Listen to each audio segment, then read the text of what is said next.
We have just begun the recording. So this webinar will be recorded. So welcome everybody. Really glad to see so many folks we know and a lot of new names as well. My name is Eric Braxton. I'm the Executive Director of the Funders Collaborative on Youth Organizing. We're really excited to have this webinar to announce our new Learning and Exchange Fund. We will get started with sharing more details about that in just a minute, but while folks are arriving, we'd love to know a little bit more about who's on. So if you want to use the chat feature to introduce yourself, so in the chat, make sure you chat to all, not just to the panelists, but make sure you chat to everyone. Tell us your name, your organization, your location, and one thing that your organization is learning about or experimenting about right now. What's one way that your organization is trying to grow and expand your organizing work? So again, if you can put that information in the chat, and then you'll see a poll that's up that just tells us a little bit more about where you're from. That'll let us all see a little bit about who's on the call. So if you want to complete that poll, that will be helpful as well. And we'll get started with that in just a minute. So again, the purpose of this webinar is to answer any questions that you have and to provide an overview of the purpose of the Learning and Exchange Fund to help folks think about how you might want to complete your applications. A couple of technology notes. You all will be, the participants will be muted throughout the webinar with 80 plus folks who are on here now. It would be too much to have everybody talking at once. So you can communicate with each other using the chat feature. You can either chat things just to the panelists or to everybody. And we encourage you all to be chatting with each other, sharing information, asking questions. The chat feature is a great way to interact during the webinar. If you have questions, which I'm sure many of you have questions about the Learning and Exchange Fund, please use, there's a separate Q&A tab. You should see down at the bottom of your screen, there's a place that says Q&A. We'll have a specific time in the webinar dedicated to Q&A, but you can go ahead and start using that Q&A tab at any time to start putting your questions in there. And some of them we'll be able to answer right then, and some of them we'll come back to when we get to the Q&A part. But put your questions in use the Q&A tab for questions, and that'll help us make sure we answer as many of them as we can. So that's a little bit about the purpose of the webinar. So let's go ahead and look at our poll results just to see who's on. So a little bit of information about who's on the call. You can see here we got a pretty good mix of folks from different parts of the country. 32% from the Northeast, 20% from the Southeast, 18% from the West and Northwest. Then you can look at the issues that folks are organizing around, and this fits with what we tend to see in the youth organizing field. 62% working on education justice, 38% on juvenile justice, policing, incarceration. Nice, good mix of really important work that people are doing. And then you can see a little bit about the constituencies that people are organizing with. So let me just say a little bit more now about the purpose of the Learning and Exchange Fund. Let's go to the next slide. So the Learning and Exchange Fund is designed to create a space for youth organizing groups to learn from each other and build relationships. We know that strong relationships are the key to building strong movements, and that if we're going to be able to win the kind of victories facing the kind of opposition that we're facing in this moment, we're going to need to have very strong relationships and be able to learn from each other. And I know when I was a youth organizer at the Philadelphia Student Union years ago, we got to attend the first FCYO youth organizing convening in California, and we decided to stay for a week in the Bay Area and just visit some of the youth organizing groups that were out there. We got to meet Soul, we got to meet WIMAC, we got to meet Kids First, and we learned so much just by having that opportunity to build with them, to learn from their curriculum, to learn from their organizing strategies, to hear how they were using arts and culture. We gained so much just from that 1 week. So we know that having the opportunity to come together, build relationships, learn from each other is a critical part of this work. So Next slide. So the Learning and Exchange Fund is part of a program that we have at FCYO called Youth Corps, which is the Youth Community Organizing Resource Exchange. And Youth Corps is a set of activities that FCYO runs to build stronger and more interconnected youth organizing field. Next slide.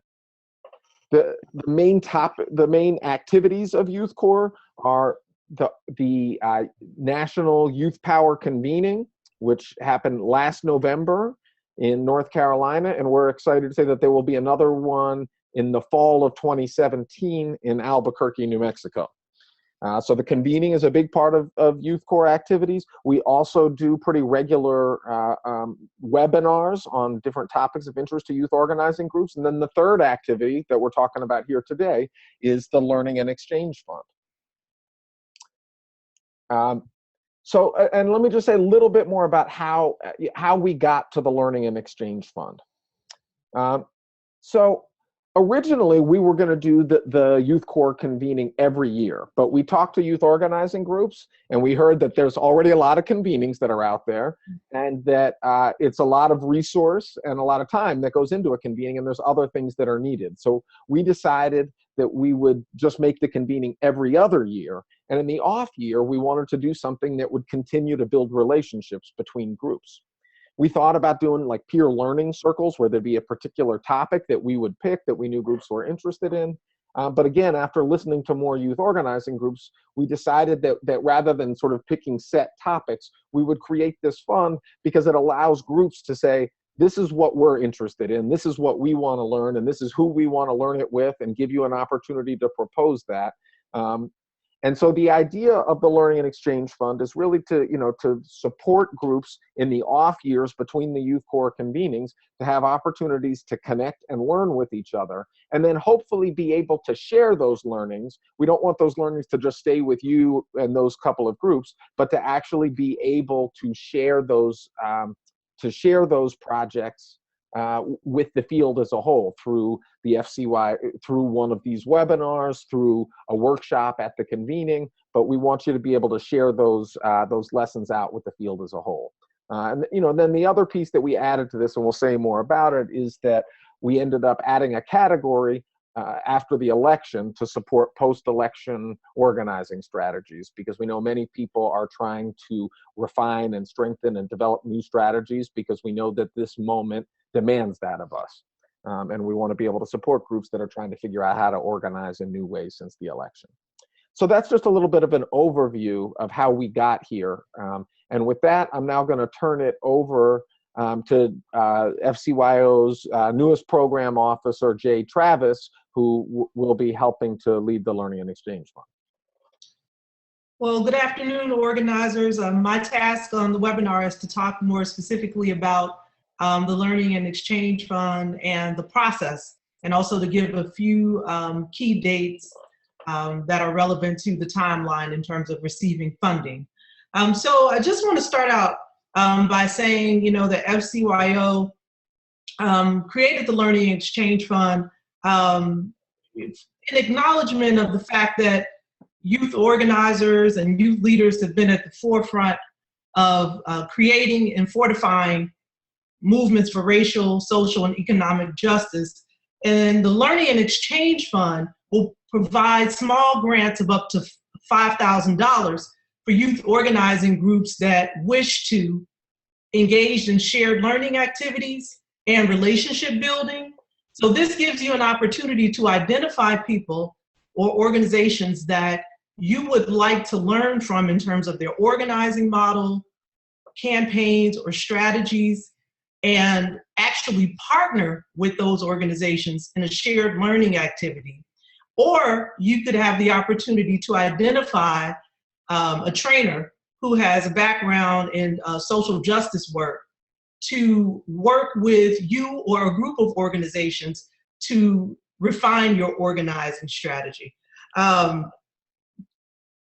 In terms of the amount of funding that organizations can receive, it's of course up to $5,000, but if there are multiple organizations that apply for a shared learning activity, In some rare cases, consideration will be given to organizations to receive a slight amount higher than $5,000.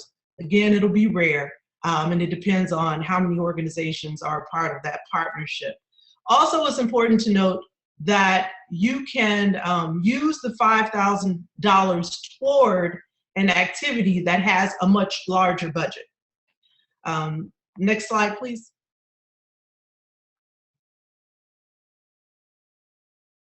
So we are asking organizations to identify one of 4 funding categories that they would like to apply for. So the first funding category is the peer-to-peer learning exchange, where organizations that have similar levels of expertise and history in organizing can partner with a like organization to learn more about their organizing work, strategies, and build stronger relationships between those organizations. Again, the exciting part about this is it provides groups an opportunity to step back, partner with people that they may have wanted to work with a little more deeply for some time, but hadn't had the opportunity to, and receive a small amount of financial support to do so.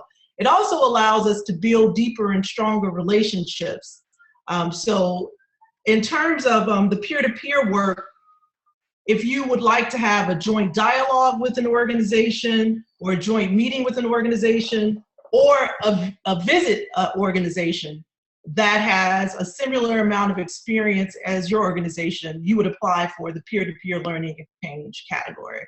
Please advance the slide.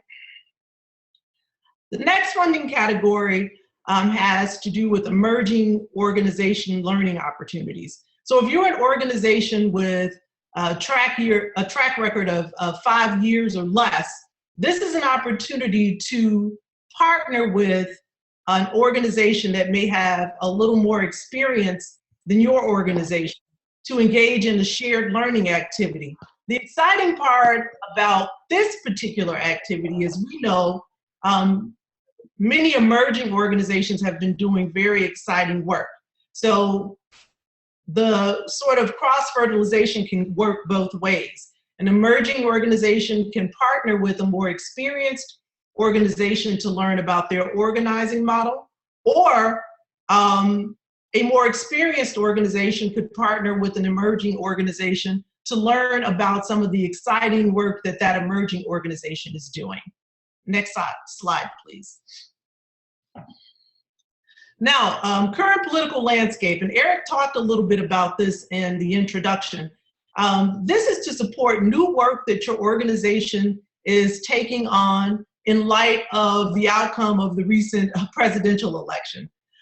So we know that organizations, many, are looking to refine their organizing strategies or to build stronger or deeper alliances.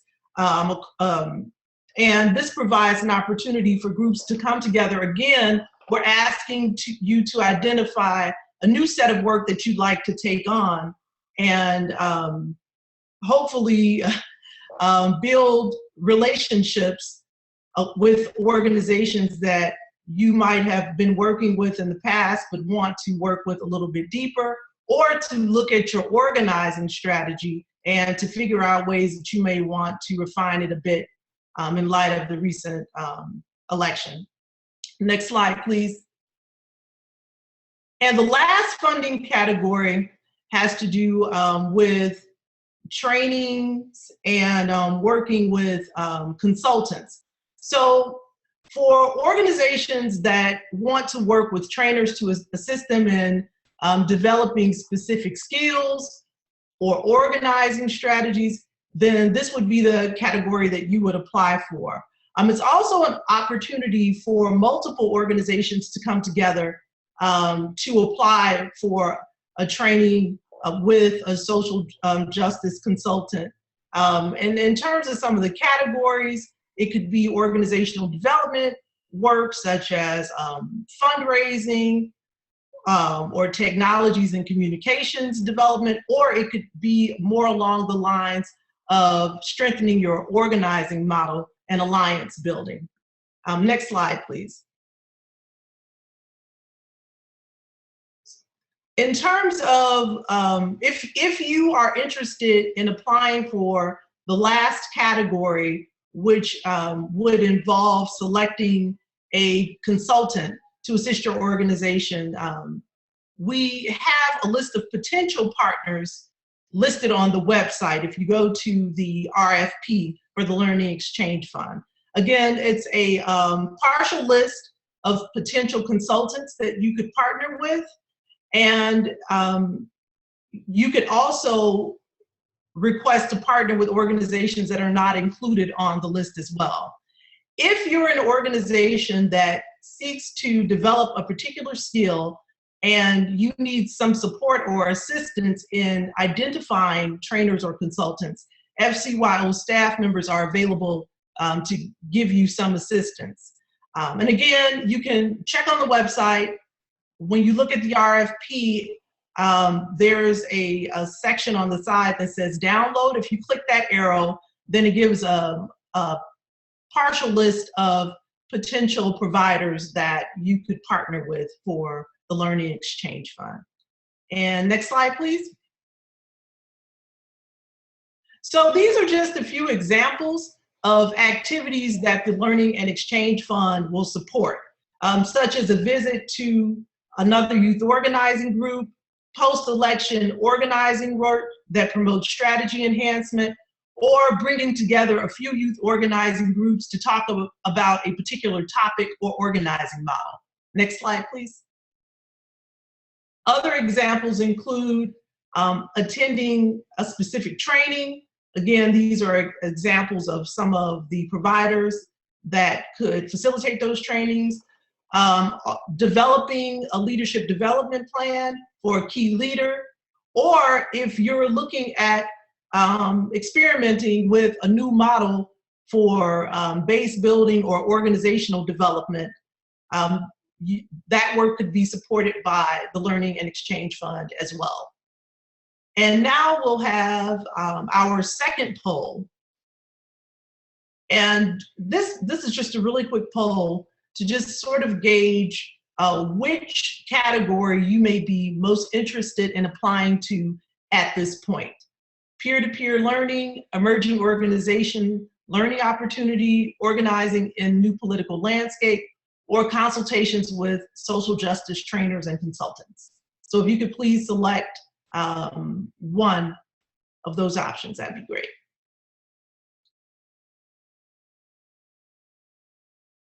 And I am going to now turn it back over to Eric, who will discuss requirements. Sure. Let's look at the results of that poll before we do that. Okay.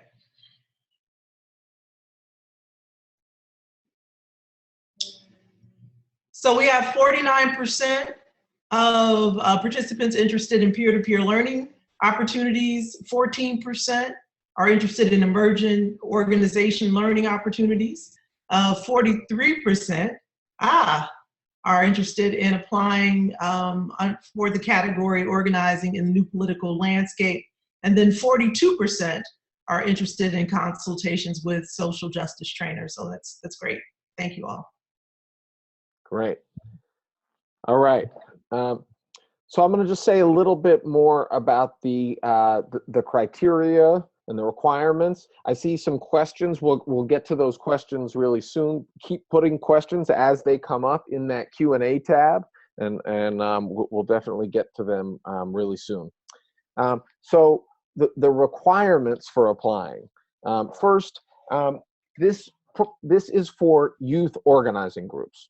And at FCYO, when we say youth organizing, we're talking about groups that engage low-income young people and or young people of color in organizing for collective action, that there are campaigns, that there's collective action, that there's an attempt to create, to address structural inequity and to create long-term systemic change. So this is for groups that are organizing. It's not for groups that, if your group is primarily doing service with young people, we know that's really important and that's needed, but that's not the focus of what we're doing at FCYO. So I want to emphasize that this is for organizing groups and for groups that are engaging low-income young people and young people of color, and that those young people are involved in the leadership of the organization. It can be a multi-generational. I saw that question come up.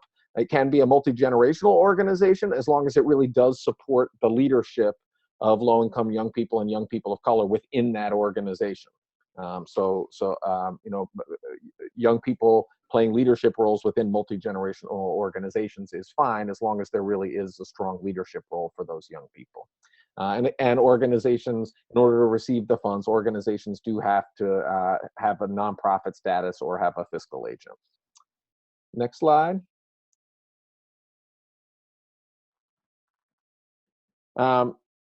So some of the criteria by how we'll make these decisions. So first thing, it's really important that you be able to be clear about what your learning goals are. What do you want to learn from this exchange? And how is that going to benefit or strengthen your organizing work? So, going to visit, a group in Florida because it's cold in the winter and because they're your friends, not really going to fly. But we want to be, if there's a group in Florida that you want to visit because they have a really incredible base building model and your organization is wanting to strengthen your base building and this is what you want to gain and why you want to talk to each other, that's something we'd be interested in, right? So you're going to have to be very clear about what you want to learn and why that will strengthen your organizing work. Second, you have to be clear about how might you share that with the field, and we can help you think about that. But we want these, we want these projects, the learning, to not just stay with your organization, but we assume that other organizations probably have similar questions. So think about how you might be able to share your learnings with the field, through one of the FCYO webinars, through a workshop at our convening, by creating a toolkit, or some other great idea that you have about how you would share what you learn with other groups. Next slide. It's important to demonstrate how learning this thing is actually going to strengthen your ability to either engage more young people or to win victories and build power, right? So why is learning this topic really going to strengthen your organizing work? And lastly here, we want to be clear that your work really does engage constituencies who are impacted by racial, social, and economic injustice. Next slide. So I just wanted to say something about the number of grants. So we are going to be able to make between 20 to 25 grants of about $5,000 each. It appears right now, our last open RFP got about 110 applications. I see that there are right now 106 participants on this webinar. Even if all of you have outstanding proposals, which we are sure that most of you will, we are only going to be able to fund 20 to 25. So we just want to say that right now, so that people understand the limits of what we're dealing with. That's the amount of money we have. Splitting it up into smaller chunks than that would not really benefit anybody. So unfortunately, we're not going to be able to support all of the good work that all of your groups are doing with this fund. And so, we will continue our work to try to raise more money and to try to be able to have more things like this and to make it bigger in the future. But we just want you to know from the beginning, if we're not able to fund you, have some idea of what the chances of success are. And so what that means, is that we're going to try to fund the 20 to 25 where we think there really are the clearest learning goals that are really going to benefit those groups and be able to share the most with the field. That's the criteria by which we'll make the decision to pick 20 to 25. And it won't be easy. There's going to be a lot of good work that we're not going to be able to support. But it doesn't mean we don't really believe in those organizations and want to find ways to support your organizations in the future. All right, next slide. Okay, so now we're going to talk about the application process, and I'm going to turn it over to Will specifically to talk about the mapping part of this.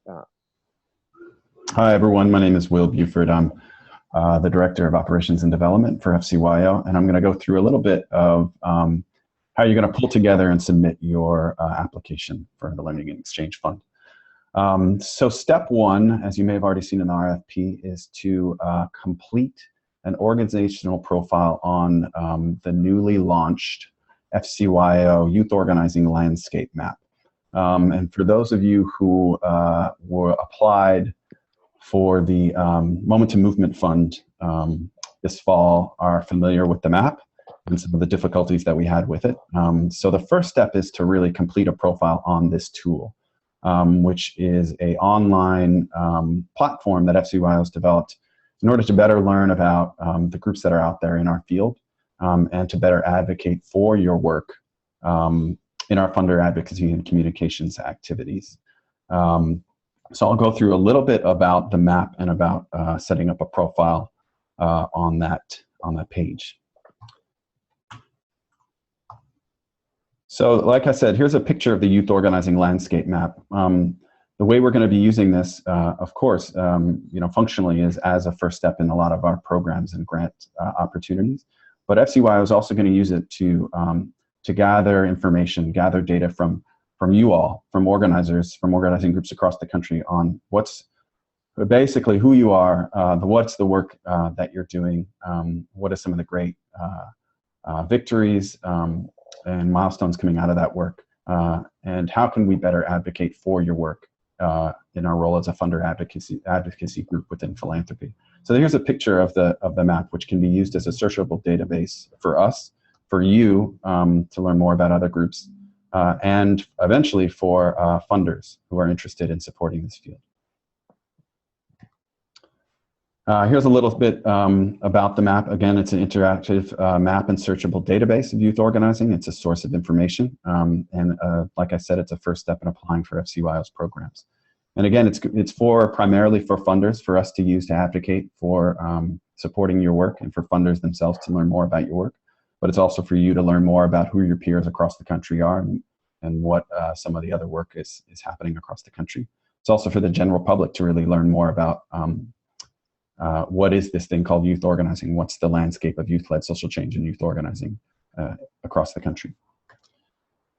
So, like I said, this will be the first step in applying for the Learning and Exchange Fund and for many of our grant-making opportunities going forward. The link on the RFP page will take you to register, where you will set up a very basic profile with your organizational name, your email, and you'll set up a password. From that page, you'll be sent a link to confirm your email address, and that'll take you into a page where you'll be able to start building out a profile. Here's an example of a profile done by Padres y Jóvenes Unidos, who is on the call. Here you'll see along this top orange line about the sort of basic components of this map. Basically, you'll be asked to put in some general information about who you are, your leadership model, your organizational status, and then you'll be asked to fill out how you describe how you do your work through your programs. You'll be asked to put in text descriptions and tag with issue areas and constituencies, how you do your work. So it's really up to you how you want to define how you do your organizing work and how you work with young people. You can group that into programs described however you want, but you'll be asked to tag them with specific issue areas and specific constituencies. And you'll also be asked to tag them with specific areas of youth development or youth supports and services. And we also ask that if you have some really important victories that you can uplift from your work, you can add those in a very similar manner, describing them with a short text description and tagging them with issue areas and constituencies. Again, here's a sort of breakdown specifically of the program area. Again, there's a text description, there's a program name. You'll see this little box here. This is exactly how it'll look when you set it up for yourself. A short text description of what the program is that you'll be doing or that you're already carrying out. And then there'll be issue areas, populations, and support services. These are the checkboxes that will allow your program work to be searchable, and you'll be able to associate it with specific campaign issue areas and specific constituencies that you advocate for and that you organize with, and specific support services that you apply or that you provide to your young people. You'll be able to tag those as well, depending on exactly how you explain your work to funders, is how you should group this in your profile. So closing out the step one map, again, we know that the last time we did this with the Moment to Movement Fund, we had some technical difficulties. We've been working really hard to resolve those issues. If you continue to have any technical difficulties, you should email will@fcyo.org. That's on the RFP page, and we'll work with you to resolve those issues. Again, if something comes up and it's too difficult to complete that map profile, if we're having too much trouble, it won't be a barrier in you submitting your final application. We'll find a way to work around it. But again, we hope those issues have been resolved. So that wraps up the first phase. The second step. Will, let me just say one thing about the map, or just about why it's important.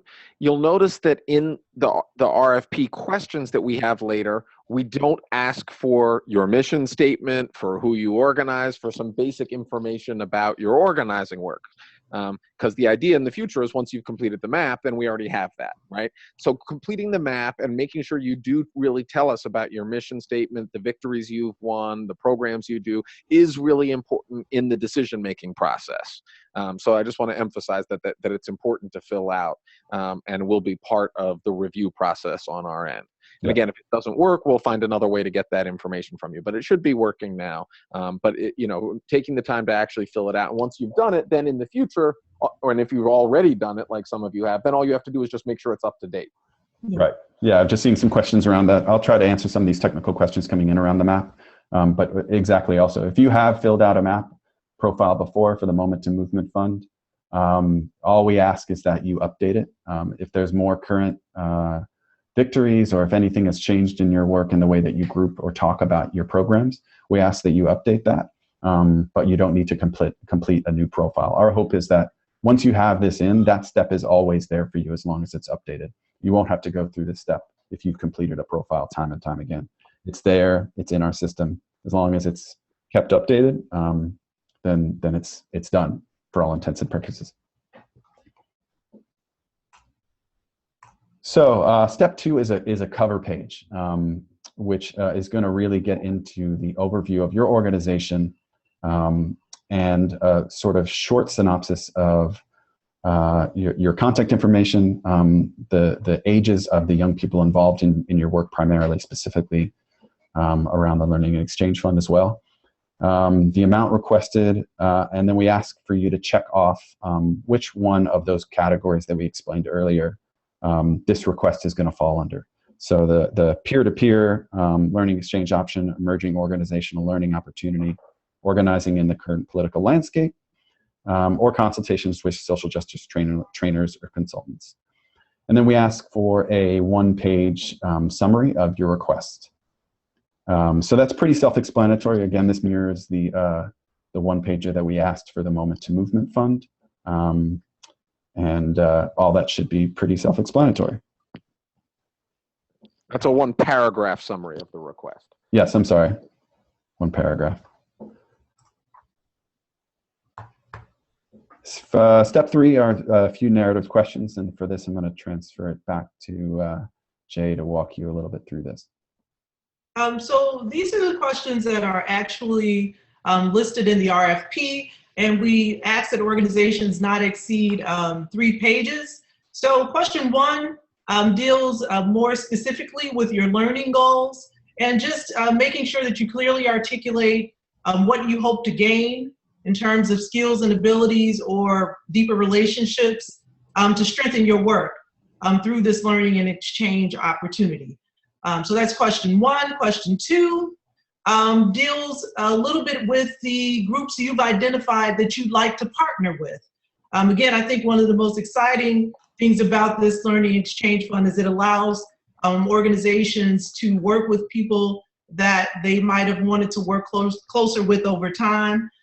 You identify your partners and share a little bit of information about why you selected those partners and what you hope to learn from them.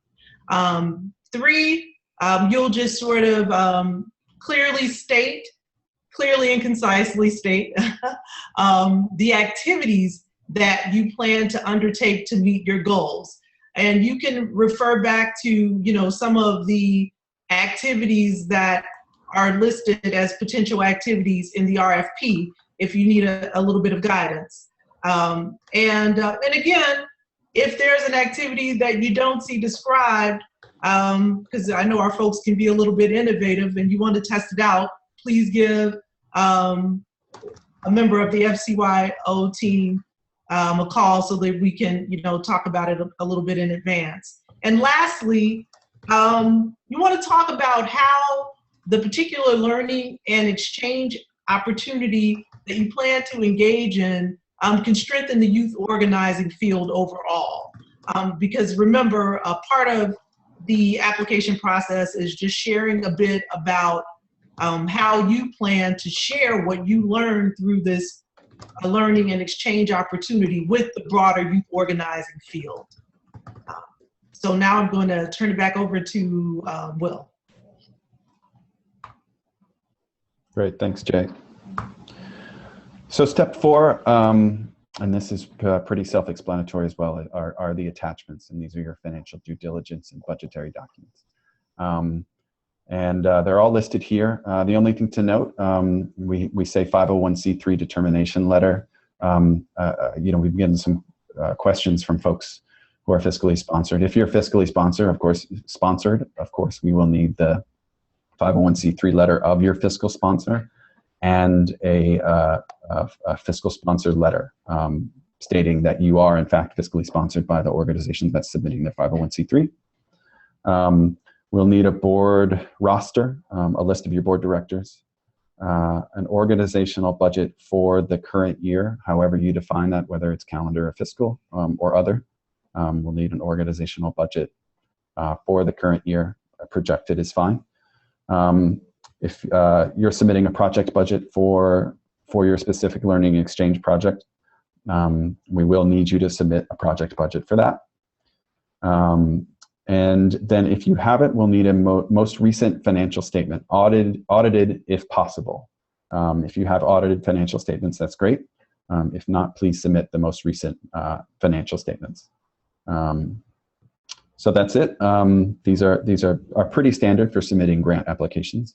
But if you have any other questions around submitting these, you can direct them to us as well. And Will, do you want to say anything about how they submit them? The Dropbox link? Yes. Yeah, thank you for reminding me of that, Eric. So you'll notice on the RFP, there is a link to submit financial documents. We're moving forward to try and be a little bit more secure about how we transfer sensitive information. So submitting those documents through our Dropbox link will be a secure file transfer. We ask that you zip those files into one folder and then send them that way. And we have the specific criteria on how we want you to do that and name the files listed on the RFP. But just to let you know that we're doing this rather than email, and we prefer that you don't email those documents for security purposes. But again, all of those questions or all of those instructions are laid out in the RFP. If you have any questions around that, or if you have any trouble sending those files, we'll figure out a way around it. Just email us and we'll figure it out. Okay. All right, let me turn it back over to Jay to wrap us up. And just a few key dates to keep in mind in terms of the application process. Of course, today we're holding the webinar. Proposals are due to FCYO on February 6th, and decisions will be made by February 20th. And now we can move to questions and answers. So let's see. And I'm facilitating here, so the FCYO team will come in where appropriate. So let's see, we are supporting a network of youth organizing programs and organizations. Would those organizations have to apply for funding individually, or could we apply for the network? I think we could talk a little bit more about this one offline, because it might make more sense to apply as a network, just sort of based on how this the question is framed. But maybe you can, give me a call and we could talk this through just a little bit more. But that's my take on that particular question. I know, Eric, if you wanted to jump in on that one.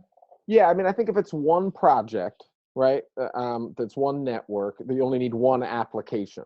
And it says a little bit about this in the RFP. So one organization, if you're doing a multi-organization or a network that's doing something together, you just need to submit one proposal, list all the groups who are part of it, and you have to pick one organization that will be the primary grant recipient, right? Mm-hmm. But then you should list everyone else. The proposal questions make that clear. So who's the lead organization who's applying, and then who are the other organizations that would be part of it, and tell us a little bit about them. So if it's a collaboration or a network, just submit one proposal, but let us know who would be the lead organization that would be receiving the funds. So our next question is, can organizations apply under multiple funding categories, i.e. peer-to-peer and current political landscape?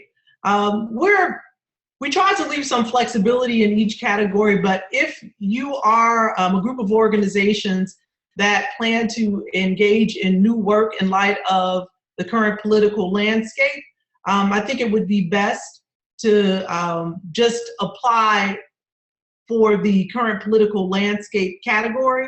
And again, we can talk that through a little bit more offline if you need more clarity.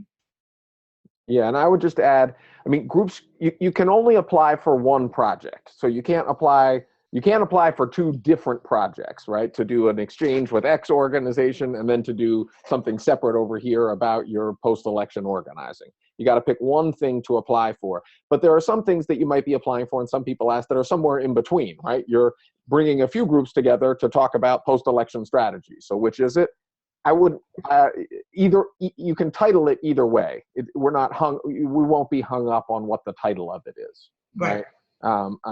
Describe it is what's important. So you can't apply for two different projects with the same organization, but if you have one project that is a little bit of an exchange and a little bit of post-election organizing, that's fine, right? Just tell us what you want to do and describe it. Okay, and let's see.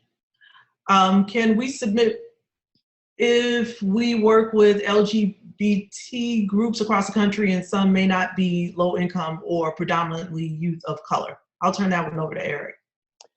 Yeah, FCYO does support organizing with LGBT folks. We would want to ask about the role of low-income young people and young people of color within that. Our hope, we will support organizing explicitly with LGBT folks. That we think that is really valuable, but we will always ask questions about how much are low-income folks and folks of color involved in that. That will always be a question for us, even within that. But we are interested in supporting LGBT organizing as well. Absolutely. Okay. Are there functions to add categories / populations, issue areas beyond the preset selections? Will, did you want to take that one? You're muted, Will. You're still muted, Will. Yeah, I kept clicking the microphone and it was getting away from me. Thanks for this question, Kendall. I was going to try and answer it by text. There aren't functions for users to actually add categories at this point, but we really, really welcome your feedback on the wording that's there, and then also if there are other categories that you think should be in those. We're talking about the map here. Those issues, populations, youth support services categories. If there are other options that should go in there, we welcome you. Please email us and suggest different categories. Yeah, we would love to have your feedback on that.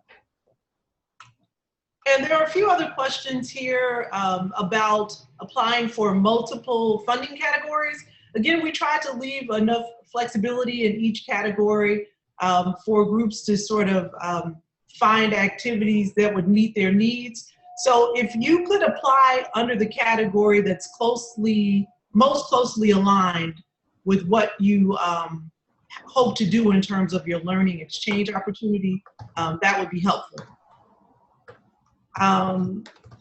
So there's a question here also about, is FCYO only interested in funding new initiatives/projects, or would there be an interest in funding cross-agency learning exchange opportunities that have been in existence for a year or more?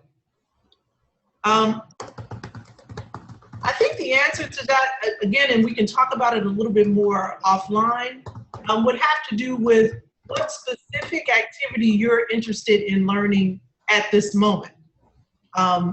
Even though this is something that's been happening on an ongoing basis, is there something new that might have emerged in the course of the work that you've been doing that you've identified as a learning exchange opportunity that you would like to apply for? And Eric, I don't know if you wanted to weigh in there as well. So ongoing works is great, but is there something new in this particular phase of your work that you would like to learn, that you would like to submit a grant for? Is sort of the question I guess we would pose back to you. Okay, let's see. Minimal funding. Oh, again, then that deals with new or existing. How soon would organizations be able to start an exchange? Well, that's an interesting question, because applications are due by February 6th, but the process of identifying who you wish to partner with is probably a process that folks should be engaging in right now. So in terms of identifying the partners, I think that work would, of course, commence as soon as possible, because you need to identify who you plan to partner with in the grant. But in terms of when you would actually start to carry out the work from this project, we should be announcing who's received funding by February 20th. Right. And just to piggyback on that, Jay, someone asked this question earlier about when funds would be dispersed. If we are making announcements on the 20th, we would hope to have the funds to you by early March. So however your organization works, once you are selected, you will receive funding. In terms of actually getting that funding in your hand, it's going to take a little while for us to work out a grant agreement and issue the check. But again, we would hope to have that money in your hands by early March. Okay, and the next question has to do with reports due back to FCYO afterwards. Eric, did you want to chime in there? Sure. Yes, we will ask for a report back. It'll be very brief, but we'll ask for just a short description of what you learned. And again, we will be asking, the other thing again that we're going to be asking is, how are you going to share that with the rest of the field, right? So there'll be a brief report telling us what you learned, and then we'll be in touch with you to think about how do you want to share that learning with the field as a whole, right? And some of that could be that we'll do a specific webinar on that topic. It could be a workshop at our convening. We also might have like a webinar where a number of groups that did learning exchanges can share with each other what they learned. Where it doesn't have to be like a whole webinar just on that topic. But so those would be the two things that we'll be asking for as follow-up. Okay. Another question has to do with the time period for the grant. I guess folks want to know sort of what the timeline could be for their potential project. I would say that we are looking to fund learning and exchange opportunities that will happen definitely within the next calendar year. I think that sort of would be in alignment with the timeline that we had in mind. And then another question had to do with, will grants be equally distributed amongst 4 strands across the 20 to 25 grants? I think that will depend on the proposals that we receive. At this point, a decision hasn't been made about how the funds will be allocated across the 4 categories. Eric, did you want to chime in there, or is that? Yeah, yeah, I think that's right. It'll depend on, you know, it'll depend on the amount of, you know, I think different, you know, some people might, you can apply, you know, the grants are for up to $5,000, but you can apply for, you know, various, you know, if it's a smaller project, you don't have to apply for $5,000, right? You can say, we want to do this training, we want to go visit this group, and this is how much it's going to cost us. So the sizes may vary depending on what people apply for. Okay.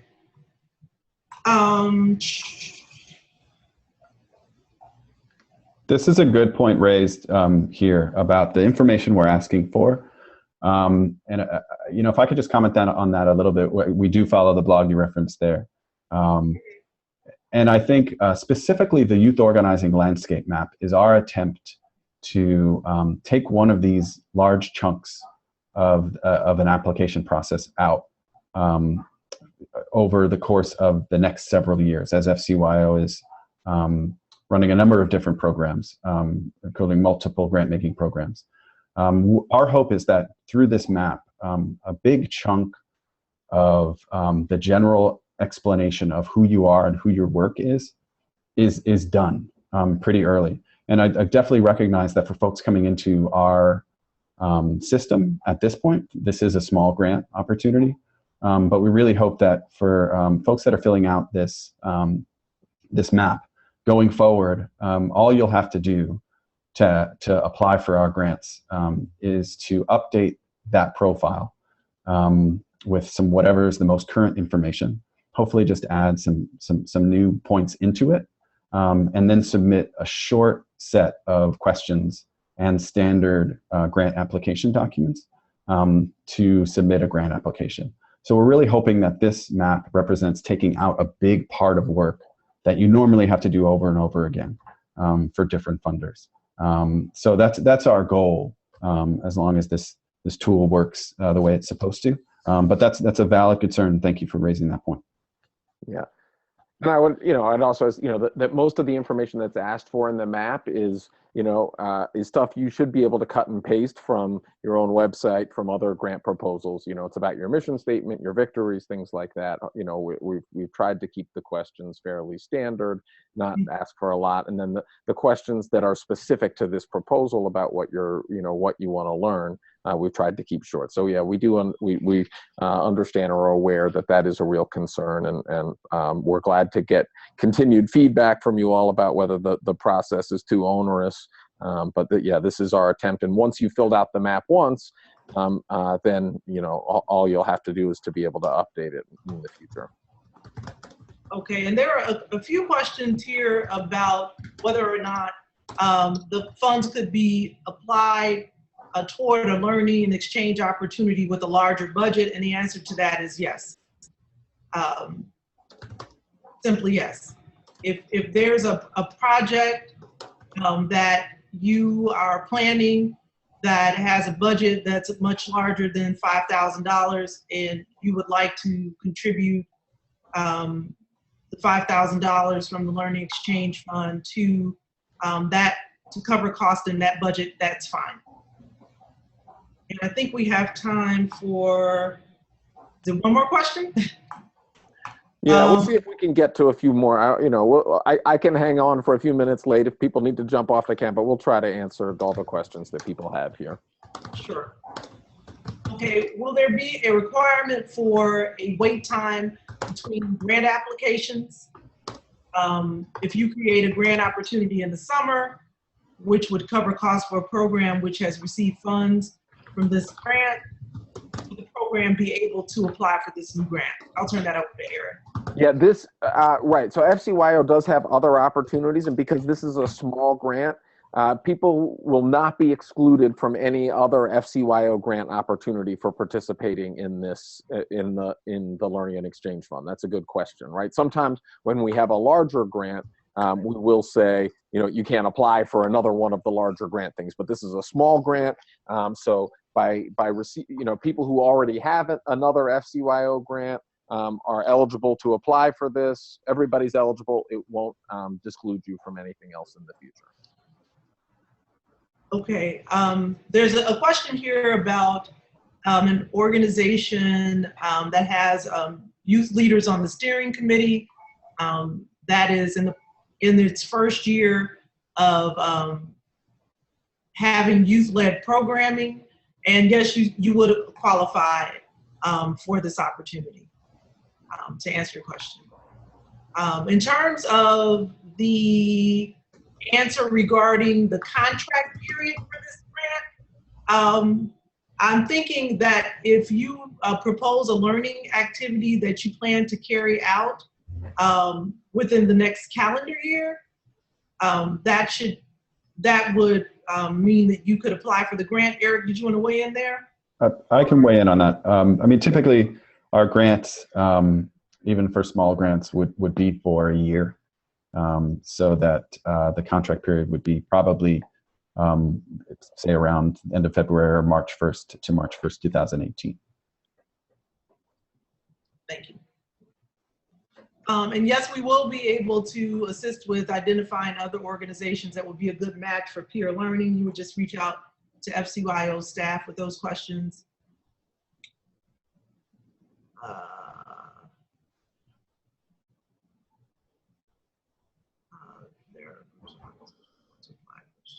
I'll answer one while you're doing that, Jay. So the question here, if my organization already knows the orgs we want to partner with and hypothetically get the grant, can we move forward with the meet without having to wait for the grant to come in? You absolutely can.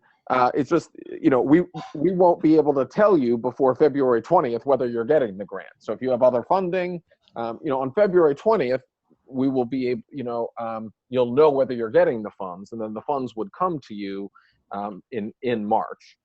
If you have other funding, if you know you're going to go ahead and do this, whether or not you get this grant, you can absolutely go ahead and do that. But that's just when we would be able to offer funds. If we get the grant, does that exclude us from future grant opportunities? No, it does not. And then there's another question here. If a group of organizations want to apply for an exchange together, but individual organizations in that collaborative also want to apply for this fund for another activity for that org only, is that okay? I would say yes. It may be, right. I mean, it's likely that organizations, we may not fund, because there are so many groups, that want to apply for this. We might be less likely to fund one group to apply in multiple collaboratives, right? So I would recommend that groups really decide who's the primary, so if one group is being part of another collaborative and applying for a second one, we'd be more likely to try to make sure that we get more organizations than have one organization get funded by two different grants. So I would recommend that groups pick the thing they want to apply for that they are most interested in. And I'm just sort of scanning to see if there are any other questions that we might have missed. There's another question here for a project that has a budget that exceeds $5K. And the answer again is that the money received from the Learning and Exchange Fund can contribute to a project that has a larger budget. Absolutely. We know there are some large there are some conferences that are thinking of applying, some, much larger projects. We know that 5,000 is a relatively small amount of money for some of those larger things. So absolutely. And will organizations be able to apply for this funding on a yearly basis? And I'll definitely turn that one over to Eric. I'm sorry, I was reading another question. Which one? Will Are we doing this organizations every year? be able to apply for this funding on a yearly basis? It is more likely that this will happen every other year. Because of our funding situation, we see this as something that we can do in the off years when we're not doing a convening. So this is the first time we're doing it. We're going to learn from it. We're going to experiment. It might be different in the future. I think it's likely that we will not offer this next year because we'll be doing the convening next year. But I think it's likely that it will be offered every other year. Okay. And then If we're able to come up with more funding, so it's not guaranteed for next year at this point. Right. There's a question also about receiving a list of the participants on this call. I can answer that. We didn't ask folks specifically if we could share everyone else's contact information, so I'm going to have to say no on that one. But I think, talking to folks in the chat right now to try and reach out to folks, but then also, Elizabeth, if signing up for that FCYO youth organizing landscape map, as we get more folks in there, that's a great place to look for other for folks to collaborate with and other groups that are doing interesting work that you might want to learn from. And then reach out to us if you have specific interest areas or specific things that you're interested in learning about. We do know people that we can put you in touch with. So I'd say, yeah, concentrate on filling out that map and using it to contact other groups, and then reach out to FCYO as well. There's a question here about can someone who has not been approved for the grant still be in the webinar of what they've learned? Absolutely, yes. So we will, the webinars that we offer in the future are open to anybody, not just those who've received a grant. Okay, and it looks like there's just one remaining question. I think we probably answered that that. already. Yes, we did. The webinar will be available. It'll be posted on the FCYO website within the next couple of days. So yes, the webinar will be available. And if you do have additional questions, you can feel free to contact us. And we'll if you have specific questions that we weren't able to address on this webinar, feel free to contact us, and we'll try to get you as much more detailed information as we can.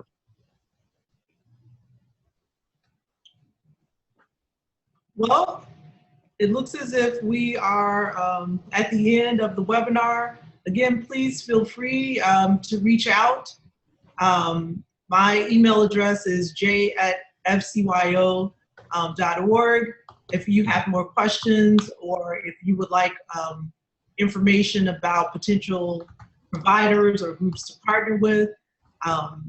Really excited about this small grant opportunity and look forward to receiving proposals. I don't know if Will or Eric had any parting words as we close out the webinar. No, thanks everybody for coming. It's really great to hear about all of the work that you all are doing, the questions that you're raising. We will look forward to reading these proposals, and look forward to other ways that we can be connected and support all the great work you're doing. Ditto. Thanks, everyone. Bye.